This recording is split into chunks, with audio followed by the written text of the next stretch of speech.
advice would you give a first year teacher version of yourself? If you could wind back the clock and sort of give yourself a piece of advice or some advice when you first graced the classroom, what would it be? And I think, Hilson, why don't you start the conversation going? What do you think? Look, if I'm a first year teacher, Hilson, I'm starting next January. There's COVID, there's all this stuff, but I want to be a teacher. Hilson, what advice would you give me if I was starting my profession in a few months' time?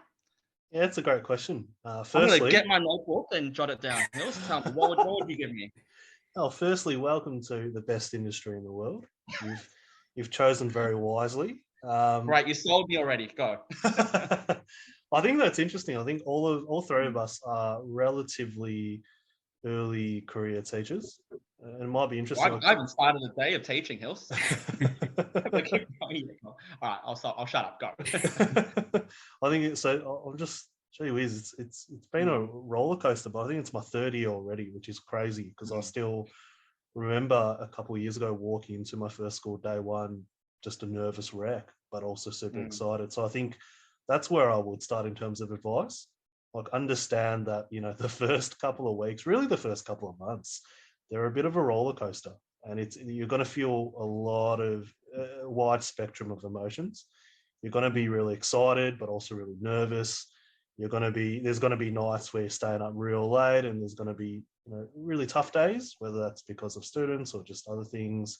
But they're also going to be really good days. So I think if I had to give some advice to a first year teacher, embrace the chaos of the first couple of months, because, I know this is a bit of a sober reminder, but, the dropout rates for early career teachers is actually really, really quite alarming. I think it's 1 in 3 early career teachers in Australia drop out in, the first 3 or 4 years of their career. Again, I don't say that to deter anyone from joining our industry. I think it is genuinely the most rewarding, or one of the most rewarding things that you could do to become a teacher. But I think a lot of the reason why that dropout rate is so high is because it can be a really brutal and chaotic profession, and it can sometimes feel like everything's just coming at you all at once. And it's important to look after yourself, but also embrace, that chaos sometimes, and just reach out as well. If I had a second piece of advice, there are so many people in a school that are just invaluable, like whether that's your mentor or, someone that you really trust, especially those wiser heads who have been doing it for a few years or longer than you. Just lean on people for support and find that group, that network of people you. I would concur exactly with what Hilson said today in terms of that first year advice. Like, surround yourself with people that are going to support and help you, much like the marigold does in the rainforest as well. Because, that's its job in some ways, to sort of scaffold. And it's funny, the advice you give yourself should really be the advice you give your kids. And I think that's a great way to sort of frame any sort of discussion sometimes, is if whatever you tell your year 7s or your preppies first up, like, coming into school, or even your year 12s in the first bit of the school year, like, that resilience and build through it. We trust and have your back and that sort of stuff. That's the same advice you give yourself as a teacher, particularly in your first year or whatever year, really. But yeah, that marigold analogy is a really nice one. Find those people, much like, you guys have been for me, just sort of find those support networks and you have those discussions. Even if those support networks are in yellow and black half the time, but that's okay. But, it's really important to sort of have those discussions and be proactive. I think that's a big one as a teacher. It goes, I know it is really daunting. There's that really fun analogy of your first year of teaching is like, flying a plane whilst making the plane at the same time. Like, everything's happening. You get completely exhausted and you're completely knackered, but reach out. Like, I think the best thing you can do is, embrace the challenge by having people there around you to support. You're not on your own, because exactly the same message you give your kids as well, that sort of notion. And I think, treat yourself kindly as well. Like, there's so many things in the world right now where you just be kind to yourself. And remember, your main priority as a teacher is to care for your kids, and every other layer to your profession through, support, your curriculum understanding, your understanding of assessment, your understanding of, well-being, all that sort of stuff develops over time, but be proactive, treat yourself kindly. And yeah, like Hilson said, congratulations, because it is the best job in the world.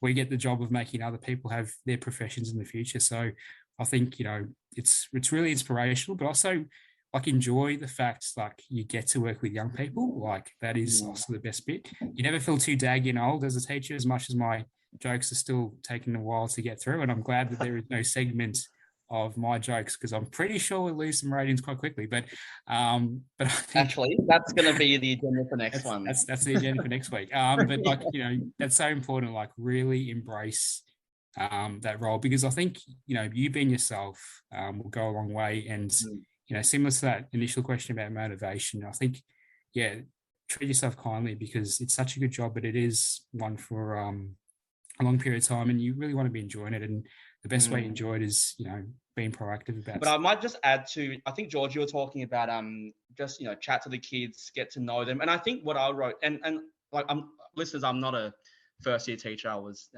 lying there. I've taught for 4 or 5 years, and luckily enough, I've been, along with Hilson and George, we've been invited back to speak a bit to the to students at uni, and I've answered this question a few times as well, to a different audience. But I might just narrow it down to 2 things, I think. And the first thing is, I think you got to take the time to get to know the students. Like, I don't know, but I do that quite naturally. I love a bit of a chat. And that, I'm not saying be their friend, because you always hear that, you got to draw a line. Draw a line with the kids. But having a nice chat with them, how their weekend was, or talk about, I asked them to give me my footy tips sometimes. I asked them, a lot of range of things. And I think it takes more than a day. You can't just have a chat to them for one day and then forget about them, and because they can read you. But if you do it constantly over the year, the trust builds, and eventually you'll just get through to them. I think once you have gotten through to those kids through the natural, I guess, rapport that you build with them over the year, that's an advice I think I'll give to first year teachers. Really get to know the kids, care for them, because once you do care for them and they know you care for them, they'll push themselves, and they'll give you more than you think they can. That's something I think, and I'm sure if you're a teacher, you care for them anyway, so I'm sure it's not hard to show that. And the other thing I said was, what did I write down here in my little notes? Oh yeah, don't sweat the small stuff. Like, again, you guys have both talked about teaching being a bit of a roller coaster, and inevitably you'll get those down days where you make a bit of a mistake, or you think you should have done something different to what you did, and I get bogged down. I'll drive home and I'll have that inner voice running through my head going, Simon, why did you do this? Like, seriously, like, why? And that eats at you a little bit. And I think if you can remember that everyone makes mistakes, and like all of us do, and sometimes I forget that. And I think, don't sweat the small stuff, because you'll get those days where you reflect, and reflection's a great thing that you'll start doing anyway as a teacher. You reflect after each class, and you'll make some boo-boos, but without those, you won't realize how to improve and how to move on from that. And I think if you tell yourself that without the bad days, you won't get the good, and I think that's a great mindset to take in this lovely, amazing career or profession. So I think, get to know the kids, care for them. They'll find out that you care for them, and they'll give you spades in return. And my second piece of advice is just to don't forget that we all make mistakes, and you live and learn, and that's a great approach to not just teaching, but to your life as well. So hopefully I didn't waffle on there, but I think that's some advice I'll give to a first. I love the reflection though. I think we need. It's great to hear. Growth mindset, George. Yeah, growth mindset, 100%. But it's funny, like even thinking back to first year as well. Like there were some of these moments that if you now have the lens of a bit more experience, you sort of go, that's sort of, I could deal with that in a different approach. Thanks for listening to 3 Teachers Talk. Remember to click like and subscribe to keep up to date with our latest conversations.